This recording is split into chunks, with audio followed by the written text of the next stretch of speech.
Investing in therapy is an investment in yourself. Consider the price of living with emotional repression, strained relationships, missed opportunities, and an existence devoid of the vibrancy that emotions can bring. And then weigh that against the cost of therapy. The scales tip heavily in favor of making that investment in you and your future life and future happiness. In my own life, for the first 35 years or so, the dominant parts of my life that were running the show, that were taking responsibility for getting these goals met, were intellectual parts, cognitive parts. Welcome to the Masculine Psychology Podcast, where we answer key questions in relationships, attraction, success, and fulfillment. Now, here's your host, world-renowned therapist and life coach, David Tian. Welcome to the Masculine Psychology Podcast. I'm David Tian, your host. And in this episode, I've got a tantalizing promise for you. What if I told you that all the good stuff you've been chasing, happiness, joy, peace, certainty, significance, connection, fulfillment, and love, are already within your reach, even before you've made it? Now, reflect on those good things I just listed off there. What do they all have in common? These are all emotions. They're not trophies or numbers in a bank account. They're emotions. Now, let's think about this in the way that most people approach their lives. Most people try to attain some level of worldly success through hard work and discipline over the span of years or decades. And they lose sight of why they're working so hard in the first place.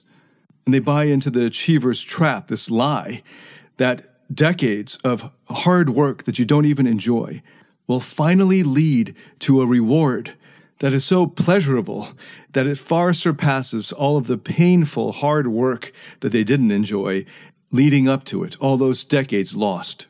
And along the way, they demonize emotions, seeing emotions as just getting in the way of clear thinking that would improve their productivity, that would then make them more money or more successful faster.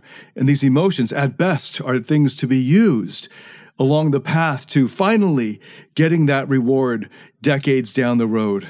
And so many people rely on repressing their emotions because they do get in the way, they think. And as a result of repressing their emotions for so long, years and decades, not only are they unable to fully enjoy the reward at the end when they finally reach that peak decades down the road, and of course, not only are they unable to enjoy that decades-long journey along the way, because they've been repressing their emotions in order to get there, in order to survive the grind. And of course, enjoyment is an emotion itself, so they're not feeling that. But even worse, they're like lab rats on a treadmill, having lost sight of the bigger picture of why they're even doing this in the first place, only to discover towards the end of their lives that their lives were not well lived. Without emotion, what we often label as success is just hard, tedious work with no greater meaning. It's grinding days and sleepless nights without any real, meaningful rewards. You're climbing a ladder only to find out it's leaning against the wrong wall. Many people believe that once they achieve a certain level of worldly success, these good emotions are supposed to just automatically flood in. But how often do we hear stories of successful people at the peak of their careers feeling emptier than ever? And that's what all the empirical research has proven. The outside world might see the glitz and glamour, but inside, internally, they're an emotional desert. It's because success doesn't equal happiness, and that's the myth that we're busting today. What if you can experience all these beautiful emotions even before reaching the pinnacle of your perceived success? What if you've got the sequence backwards?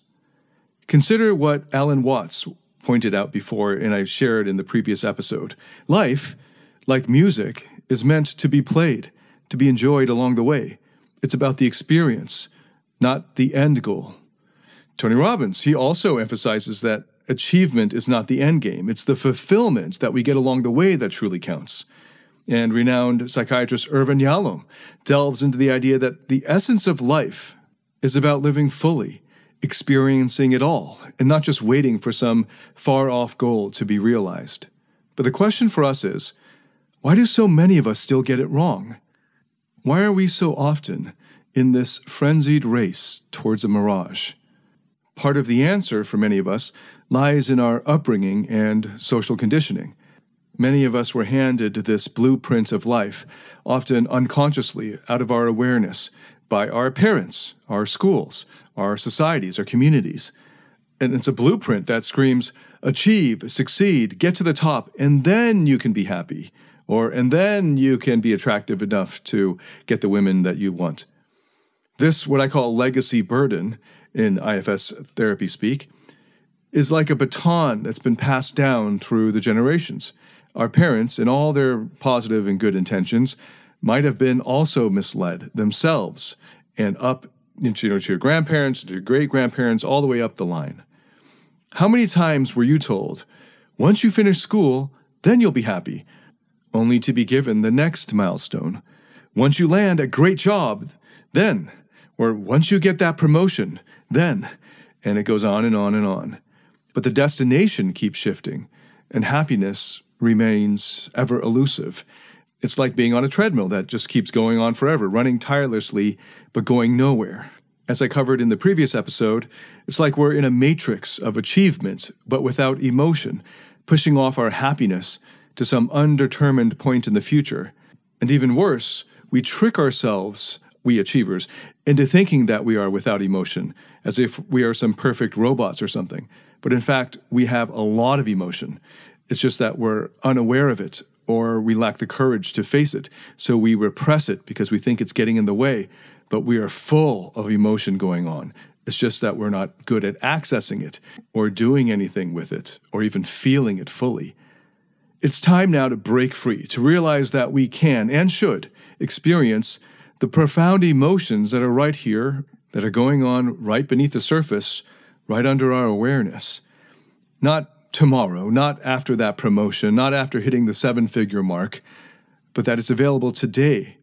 So expanding on what I covered in the last episode, let's dive deeper into a little-known but pervasive issue that could be holding you back from a fulfilling life, and that is alexithymia. In case you want to know how it's spelled, it's Alex, and then Ithymia, alexithymia. Imagine going through your days feeling detached. Your friend excitedly shares news about their promotion, and you know you should feel happy for them, but you just don't. Or you've achieved something that you've been aiming at for years, but instead of elation, you just feel numbness. Does this sound odd? Welcome to the world of alexithymia. The word itself is derived from the Greek, meaning lack of words for emotions. It represents a state where you have difficulty recognizing or describing emotions, both in yourself and in others. And it's not like you don't have emotions. We all do. But people with alexithymia have difficulty articulating or even identifying them easily.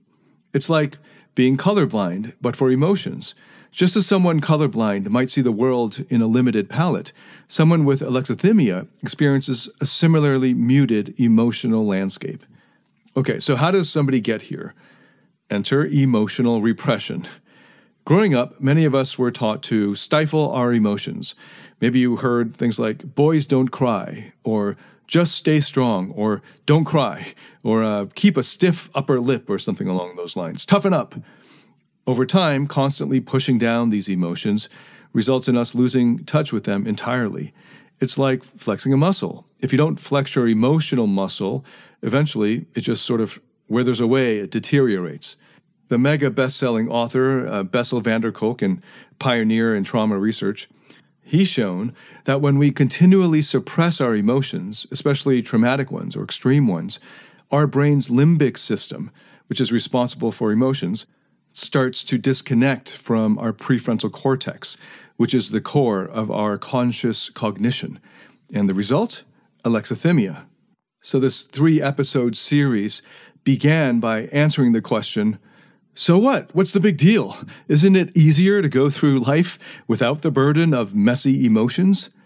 So let's just get clear on that if the past 2.5 episodes have not been clear enough. So no, it's not better to be without emotions. And here's why. Number one, I'll just give you list off 4 reasons here. 1, relationships. Okay, so emotions are the foundation of deep connection. Connection itself is an emotion. Without recognizing or expressing genuine emotions, relationships remain shallow. They're not even relationships, really. You can't genuinely empathize, and it makes you seem distant or uncaring. Have you ever tried explaining a beautiful sunset to someone who's never seen colors or has never seen ever? That's how the emotionally connected world feels to someone with alexithymia. The second area is in decision-making, and I covered this in depth in a previous episode. Have you ever had an instinctive feeling about something, like a gut feeling? Those are emotions guiding you. People with alexithymia can become notoriously indecisive because they don't have access to those preferences or desires, which are emotions, that would otherwise guide them. They're like sailors on a vast ocean, but without a compass. The third reason is your mental health and well-being. Suppressing emotions doesn't make them go away or vanish. It's not like that you can kill them off. They're still there. They're just buried, and they're ready to erupt because you're putting pressure down on them to try to get rid of them, to exile them, to hide them. And then this leads to unexplained or seemingly unexplainable outbursts later, or stress or anxiety, or even depression over the long term. And then I'll give a final reason, your physical health. There are mountains of research on how unprocessed emotions get stored in the physical body. This can manifest as unexplained aches, chronic pain, or even severe conditions like fibromyalgia. Emotions demand to be felt one way or another. Now, the most crucial point is the richness of life is in emotions. The joy of holding your child for the first time, or the thrill of a first kiss, the calming peace of a sunset, the exhilaration of achievement. These are all emotions. You strip away the emotions, and what's life but a robotic series of events? If life's core, then, is in feeling, then by repressing emotions, you're missing out on life itself. It's like going to a concert with earplugs on. If any of this resonates with you, know that it's not too late. Just like any skill, with time and effort, we can rebuild our emotional intelligence. Psychotherapy, especially experiential approaches to psychotherapy like Gestalt or IFS therapy, provide valuable tools to reconnect with our lost emotions. It's not about dredging up the past, but about reconnecting with the present, with the vibrant palette of emotions that make life worth living. And unfortunately, we can't selectively mute certain emotions. It doesn't work that way, unfortunately. When we try to dampen just some emotions, we end up dampening all of them. The upside is, if you want a life filled with color, with highs and lows, with the roller coaster of joy, love, excitement, and part of that rainbow of emotions, that spectrum, includes sadness and anger, well, then you've got to start by looking within and feel those emotions, recognize them, embrace them, feel through them, and only then do you truly start living. Lest it sound like I'm standing on some soapbox preaching down to you, I have personally struggled with and suffered through decades of emotional repression and didn't even realize it until I was suicidal standing on the edge of a 57th floor ledge. So I'm not looking down on anyone who has alexithymia or is suffering from something like alexithymia. I am sharing this as a fellow traveler. And later I'll reveal more about how I overcame this. But before I get into that, there's one more concept to revisit here and to expand on, which is proprioception. So another big word, what does it mean? So picture this. You're reaching out for a glass of water, but you don't have to look at your hand or measure the distance or calculate angles. You just do it. And that knowing where your hand is in relation to the space, understanding the space your hand occupies, and directing it without having to look at it precisely where to go is thanks to good proprioception. It's like our body's sixth sense, the sense of yourself in space. And just as emotional repression can mute our feelings, it can also disrupt our proprioception. Think of a time when you were overwhelmed with emotion, maybe anger or fear. Did you clench your fist, tighten your jaw? Did you furrow your brow? Did you feel a pit in your stomach? Or did you feel your heart in your chest beating really hard or loud? Our emotions manifest in our bodies. Constantly suppressing these emotions means that we're constantly ignoring or overriding our own bodily signals. And over time, what happens is we begin to lose touch with our own body, leading to poor proprioception. We're not even good at feeling our own bodies from the inside on what's going on in our bodies. Trauma, even minor trauma, especially when it's repressed, it gets stored in the body and disconnects the mind from the body. The body remembers even when the mind forgets. So what are some of these symptoms that you might notice? Well, I'll give you 4. First is physical coordination. Right? So poor proprioception, it's like trying to navigate the world with blurry vision. It can lead to clumsiness, or frequently bumping into things, and even persistent pain due to incorrect posture or movement that you're not even aware of or notice. Another is mental well-being or health. A disconnection from your body can feel like you're floating and not grounded. It can lead to feelings of dissociation, where you feel like you're observing your life rather than living it, just sort of floating out of your body. A third is interpersonal relationships. Our bodies communicate as much, if not more, than our words. Poor proprioception can lead to body language that's incongruent with our words, which sends mixed signals, making us appear insincere or untrustworthy, and we're unable to control how we're perceived or how we come across to others because we're not even aware of exactly how we're coming across. And the fourth is a loss of enjoyment. You think of the joy of dancing, like the rush of a sport or the piece of a yoga pose. All these need a well-tuned sense of proprioception. With poor proprioception, these activities can become sources of stress and pressure rather than joy. So let's ground this in a real-life example. Imagine Sarah, a high-powered lawyer. She spent years honing her mind, pushing down her emotions to project strength. Over time, she's noticed that she's become more accident-prone, often misjudging distances or tripping. Her friends joke about her, 2 left feet. But more than the physical toll, she feels disconnected emotionally, like she's constantly on autopilot. Her relationships suffer because even when she's there physically, she's not really there emotionally or even mentally. And this isn't just clumsiness. This is a life devoid of the rich tapestry of experiences that her body could offer. One of the greatest tragedies about this is that many people suffer from poor proprioception without realizing its root cause. They try physical therapies. They go through a lot of trouble to do different types of movement training or yoga or physical meditation. And while these can help, they're often just Band-Aid solutions. To get to the root of the issue, you've got to go deeper and reconnect with those repressed emotions.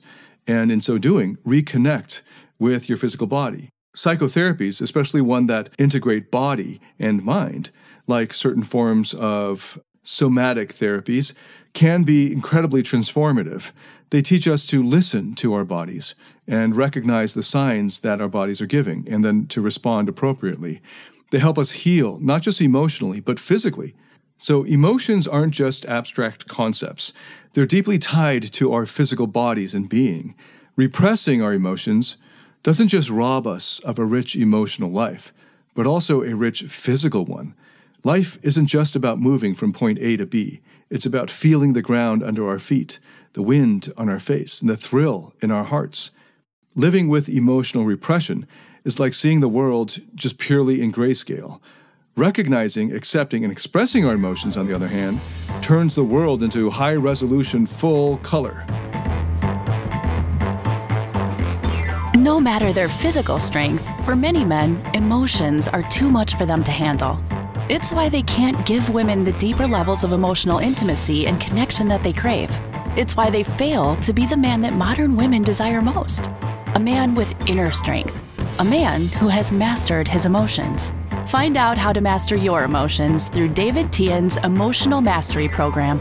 The Emotional Mastery Program is a step-by-step system that integrates the best of empirically verified psychotherapy methods and reveals how to master your internal state and develop the inner strength that makes you naturally attractive, happy, and fulfilled.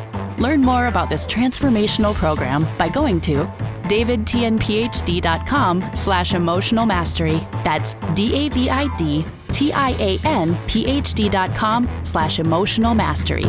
So now that you understand the significant effects that emotional repression can have on our minds and bodies, especially in the forms of alexithymia and poor proprioception, now let's explore the hope and solutions that exist, especially in the realm of therapeutic processes.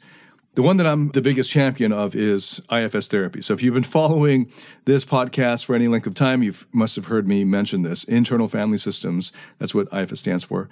It dives deep into the idea that our psyche is composed of various parts inside us, that we have protector parts and we have exiled parts and so on.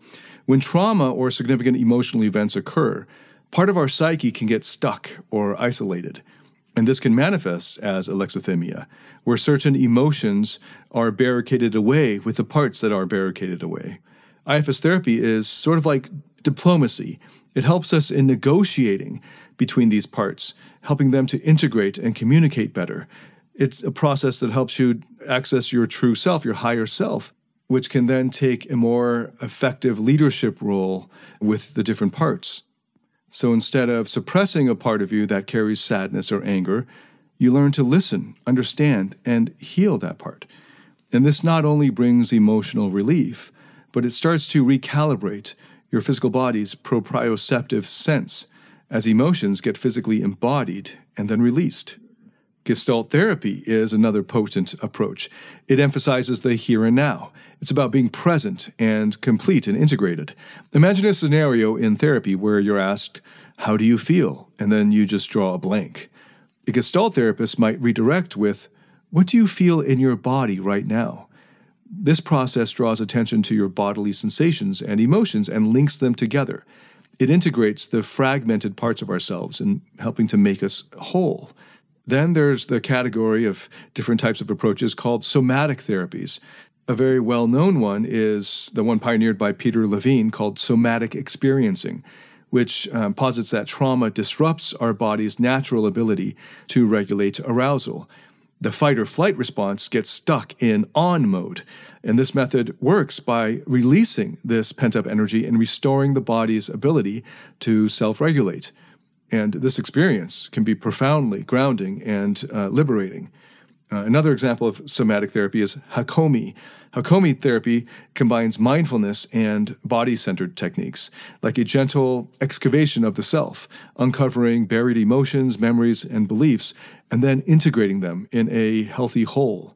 And then, of course, there's yoga, and not just the yoga that you might do at the gym. I mean the more original form of yoga, which is a practice that's been around for millennia, thousands of years. And beyond the physical postures, yoga at its core is a meditation and awareness practice. It brings together mind, body, and spirit. The breath work, the postures, the awareness, they all work together to help you access and, if you can stay with them, release stored traumas, improve your proprioception, and if you can stay with it, build emotional resilience. Decades of research has shown how trauma lodges itself into the body, whether directly through physical movement or in a more minor way of just noticing what's happening in your body when you're feeling certain emotions. The body needs to be involved in the therapeutic healing process. And it could be through regulated breathing, rhythmic movements, or even psychodrama theater, which is another style of therapy that I haven't gone into and won't have the time to dive into this time. But no matter what approach you end up taking, or approaches, I recommend you try lots of different approaches, engaging the physical body is paramount. So how do we take all of this knowledge and apply it? First, recognize the importance of a holistic approach. The mind and body are interconnected facets of the same substance that is you. Psychotherapy, well, good psychotherapy, experiential psychotherapy, and somatic psychotherapies acknowledge this and work on polishing all the different aspects of that make up the facets of the jewel of you. Second, patience is essential. These therapies aren't quick fixes. They're journeys of discovery, understanding, and healing. But with every step, every session, you come closer to your authentic self, to a life where emotions are embraced, not shunned. This is assuming you are working with a good therapist. If you've tried psychotherapy, as I know that so many people have, but they haven't been working with good therapists and they've just given up on the whole thing, check if I have some availability on. You can find it on my website and look under the home menu for therapy. And then if there's availability, get in touch with us. But do not give up on therapy just because you've had some bad therapists. Good ones are out there. They're just in the minority. So keep looking and try different therapists out till you find one that really clicks with you. Investing in therapy is an investment in yourself. Consider the price of living with emotional repression, strained relationships, missed opportunities, and an existence devoid of the vibrancy that emotions can bring. And then weigh that against the cost of therapy. The scales tip heavily in favor of making that investment in you and your future life and future happiness. In my own life, for the first 35 years or so, the dominant parts of my life that were running the show, that were taking responsibility for getting these goals met, were intellectual parts, cognitive parts. These were parts that were really good at school and enjoyed actually a lot of school, especially when I got to university and got to pick my own major and courses and theses and research projects.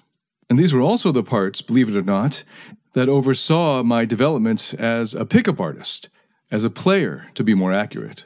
They figured things out in terms of social dynamics and dating dynamics and were really interested in and had fun with experimenting with different techniques and strategies and methods and so on. But these intellectual parts couldn't figure out fundamental human needs like love, connection, worthiness, because these were fundamentally emotions, and these intellectual parts weren't very good with emotions. They didn't have a lot of experience or comfort with them. So it was like trying to figure out how to make changes on the FM spectrum when they were living in the AM, to use a radio analogy. And they didn't know what to do to get myself out of this hole that I had fallen into when the girlfriend that I had been dating for almost 5 years at this point, and this was over a decade ago, cheated on me while she was out on a girl's vacation overseas, and then sort of showed this off in a devastating way, a way that's devastating for the way that I had been leading my life up to that point, the sort of narcissistic validation-seeking, validation-based way, which is how players who, of course, they're very attuned to status and status markers and the validation and approval that is required to verify that status externally. So her cheating on me and then sort of flaunting it on her social media struck at the core of my identity at the time. And my intellectual parts not only didn't know how to get out of it in a way that was meaningful, other than just doing the same old again, climbing the social ladder and so on again, but the intellectual parts also didn't know how to handle the overwhelming feelings of shame that were erupting. And at the same time, I was finding I was incredibly tired. It was really hard to get out of bed. I remember many times running to the bank to try to do some banking before they closed in Singapore at 3 p.m. and getting there basically in my pajamas and flip-flops at 3:05 and cursing the fact that they closed so early. And then just recognizing that I was dependent on Red Bull and other sources of caffeine to get me through the day. One of the things that got me out of this suicidal doldrums was getting training from Tony Robbins, starting at his Tony Robbins events, the Unleash the Power Within, his feeder event, the one where you all walk on fire, and he's got this Dickens process on the third day. And I ended up doing 4 of these in the span of 11 months in 4 different countries, 3 continents. And as a result, I was able to at least access that warrior energy, these warrior parts of me that were basically asleep. And they were, it turns out, very aligned with my intellectual parts, these intellectual achiever parts. So they were all geared up together. And at least now I didn't have to rely on caffeine or drag myself out of bed every day. I was able to at least access physical energy almost at will. But the warrior plus the intellect combined is still a pretty one-dimensional type of energy. It was harnessing the strength of the warrior to still get out there and grind and hustle. And my intellectual parts were smart enough to realize that that wasn't going to meet the emotional needs that weren't being met anymore. Because I was already at the top of this mountain peak that I had spent my whole life climbing at that point, and it still wasn't satisfying, and it was still lots of hard work. And then I had to climb yet another one that wasn't going to be any higher. It was just getting back to where I was. It was like spending several years arduously climbing a mountain, getting to the peak, and then being blown back all the way to the bottom again and being told to climb it again. It's like I've been up there, and I don't believe all these lies of the people who haven't been there and are spending their entire lives trying to get up there. So what was the point of it? And at this point in my life, I'd already met people who had climbed much higher mountains than I had, and were still sharing how empty their lives were at the top. And I could harness this warrior energy to get up to the top faster. Sure, but again, what would be the point? And there was a moment when I was getting drunk too often and too much each night, and then starting to get into fights with friends, like good-natured sparring battles that got, apparently the next day I find out, a little too physical, slamming my friends into walls and then laughing about it, realizing that this warrior energy is just sort of eating itself up with no proper outlet. And all of the outlets that were being presented by the intellectual parts were I knew it was meaningless. So there was nowhere for it to go in any kind of meaningful direction. All the achiever goals that y'all are working so hard to get to were all meaningless and are all meaningless still in my perspective. Getting a Lamborghini, a yacht, a private jet, getting $1 billion valuation or net worth, or sleeping with, 100 beautiful women a year. All of this was meaningless. It's good for short-term pleasure, like you get a little hit of pleasure the way you would when you taste a good wine or have a nice meal, but it's not lasting. And those material goals that I just mentioned aren't just like opening a bottle of wine and then you're done with it. For many people, that's a lot of hard work. And in some of these cases, it's decades of hard work. And not only my own personal experience of climbing my own mountain, getting to the top and realizing this was empty, but also all of the self-reports and all of the research proves it's all pointing to it. You'd have to be blind to not pay attention to it. And I understand if you're in your 20s and you believe the lies because you haven't experienced it yourself. And I hope that you don't have to sacrifice decades of your life to actually pay attention to what the research shows. But I already figured it out. I already knew that in my mid-30s. I knew that from personal experience. And then it caused me to pay attention to all the research that I had thought was just some old guys talking, researchers. So along this journey, I'd been talking to some good friends, including Mark Manson. Got to credit him for making me take seriously psychotherapy. So I turned to psychotherapy and I got a really good psychotherapist for the first time in my life. I had worked with other psychotherapists who were okay, but this was my first really good one. And he challenged me to feel not just warrior emotions like anger and, excitement and hyper energy, but also the emotions that I struggled to feel, like sadness. Sadness for me was the gateway emotion to all of the other good stuff. But whenever we got to sadness, I would just have these emotional barriers it's like sort of like a vault, and you've activated the lock and boom, it just shuts you down like you just hit this anvil and it just goes boom and the walls come down. And it happens so quickly that the emotion just goes. And these are parts that I've mentioned before that blank or numb, in my case, intellectualize and start to stay up in the head. So that was an almost a whole year's journey of just staying with the sadness and just getting a foot in the door and trying to pry that door open and holding that door open to the sadness as long as I could. And one of the most transformative experiences in my sessions with this therapist were that he was crying along with me. And in fact, he would usually go first and cry longer at the beginning, the first few months, than I was. And he was a confident man. He wasn't like a wussy boy or whatever. And that helped to hold the space for me to feel whatever I was feeling, no matter how tender or fleeting or vulnerable it was, like sadness. And I wasn't alone in my feeling. So many of us, I would say all of us, especially men who grew up in a kind of toxic masculinity of toughen up, when we were younger and we felt vulnerable emotions like sadness, we were left alone to deal with the sadness. Crying alone in your closet isn't healing. What's healing, or in psychotherapy terms, what is a corrective emotional experience that is necessary for healing, is feeling whatever is under there, the pain, the sadness, and not being alone with it. My defenses, my automatic unconscious defenses towards vulnerability were so strong and so quick to get triggered that I would just go into the intellect and then the moment was gone and I couldn't access that tender feeling again. So I actually hired a method acting coach to work with me one-on-one to help me to stay with the various emotions, because that's what method acting is. You're supposed to not just pretend to have the emotion, but the best way to actually act out the emotion is to actually be feeling that emotion in the moment. And that's the best way to sell it to the audience. And then I got actually really good at getting to the sadness quickly and staying with it. And in an almost jock kind of way, it was like a superpower. Because when I can enter into my vulnerability without needing anybody to react in any particular way for me, but I could be there for my own parts and my own pain, and I don't need anyone to meet my needs while I'm feeling that emotion. It was one of the most powerful, immediate ways of connecting with women, even women you've just met.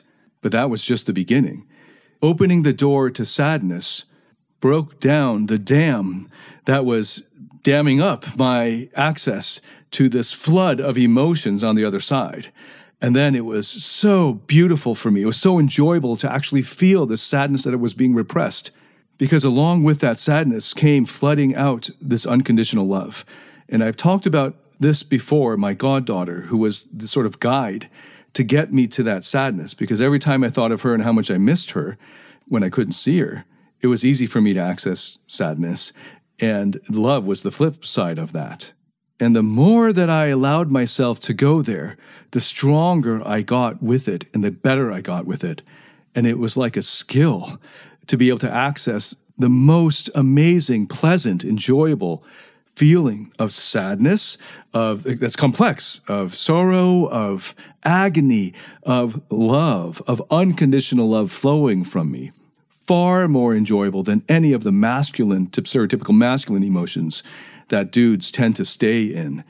And that, breaking down the dam, starting with the cracks in the dam, and then having the dam break, and having access to the rich resource of emotions that were underneath the whole time, but being repressed. And along came all of this energy in my physical body. And I don't even have time right now to get into the somatic therapies that I dove into and the movement work. But all of that helped to free up these emotional blockages that were holding me back from enjoying life right here in the present, in the here and now.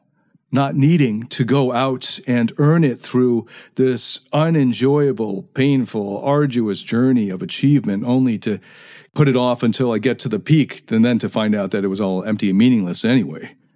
But that all that good stuff is available to you right now if you're able to access it. You're sitting on that pot of gold in you right now. And I'm still on this profound journey that I hope never ends, or at least continues until I pass. So let's recap here real quick. We've gone through some pretty heavy, profound topics today, and I want to make sure we're all on the same page before we end off.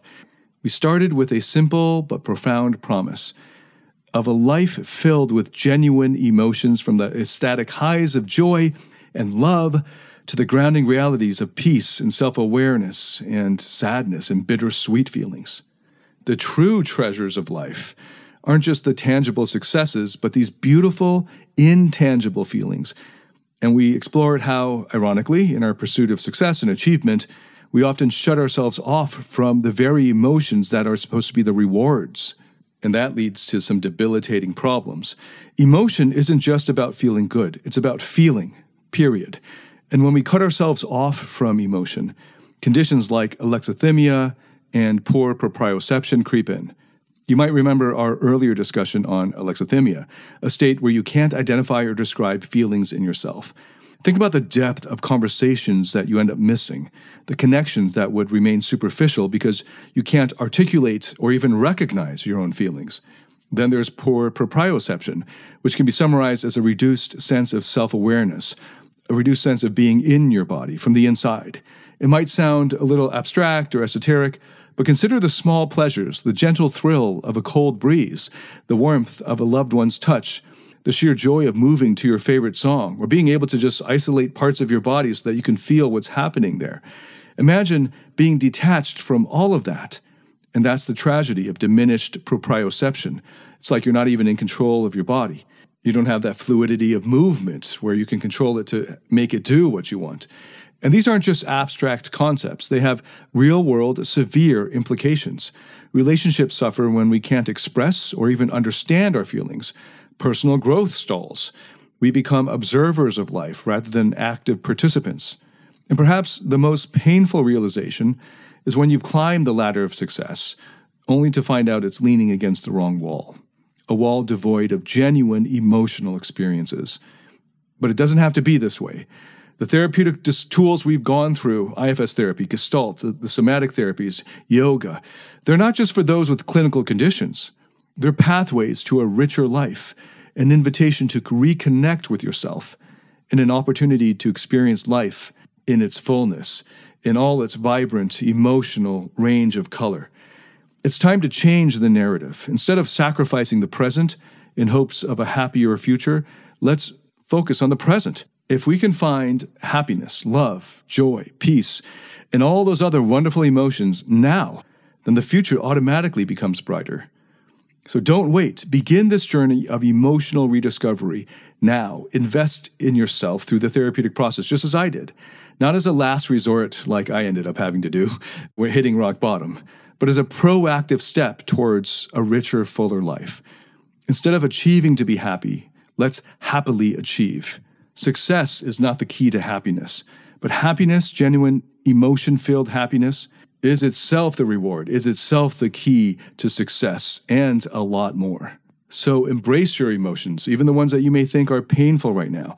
Feel through them, understand them, express them. Find a professional who can make sure that you are not alone with those painful emotions. Go through the therapeutic process, because in doing so, you unlock a life of real richness, depth, and fulfillment.